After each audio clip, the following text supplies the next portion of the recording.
I indicate in the abstract, I'm interested less in the details of the manifestations of our reality, which may appear at first or superficial glance to be specific to the context, regional, cultural, historical. I'm interested more in the underlying foundation of what drives our cultures and our perspectives. And with that, what drives the construction of knowledge. And in approaching this question, I'm interested more in the underlying premises that drive cultural practices, and with that, knowledge. And so in this respect, then, how do we understand what is knowledge? Again, if we stem from our narratives, which are humanistic and based on that knowledge is pertinent only to humans, then we end up going in the same self-fulfilling prophecy and cycle of, well, we know, and what's the history of knowledge? And then it comes with certain limitations on how far do we zoom out to understand it. So if I ask you, what is knowledge?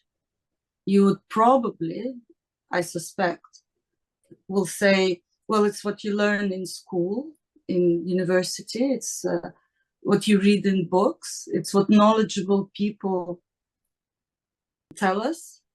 And who are these knowledgeable people, and where does this knowledge come from? And most important, what options or possibilities does it open?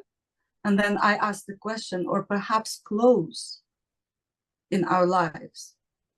And so what do we know, and how do we know it? Sometimes a person in the village would know more how to live in that village and know more philosophy because he or she has reflected on it.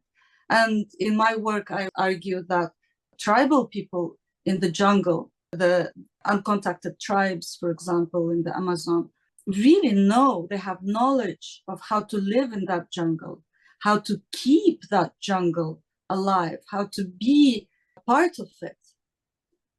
Is that knowledge, or is it only knowledge because we have written, we, the intellectuals, academics who produce knowledge, have written about it, and then it becomes knowledge?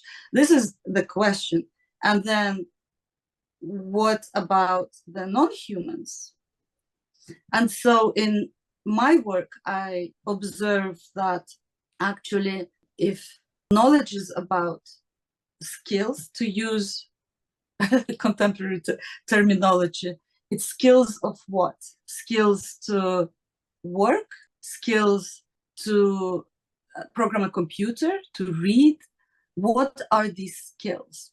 And looking at, again, at the larger picture of the world in shambles, climate change, global warming, war everywhere, and war actually hasn't stopped in civilization. It's nothing new. It's been there, and we have kind of normalized it. And the skill becomes to operate the machine, to program the machine, to know how to work.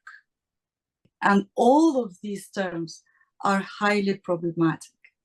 So I question all of it. What is knowledge? What is work? And what is the machine? And I have actually addressed these questions in both my books, in Wild Children, Domesticated Dreams, Civilization and the Birth of Education, so that's specific to education, and my other book, Children's Literature, Domestication and Social Foundation, Narratives of Civilization and Wilderness, which appears to be about children's literature, but it's actually children's literature is only an example of how the narratives use those underlying premises to reproduce the same issue, whether in fiction, in children's books, whether in religious narratives, whether in academic production of knowledge, in all of it. Journalism, media, it's all based on the same premise. So what is that premise that requires all of this machinery? Education, labor, and technology.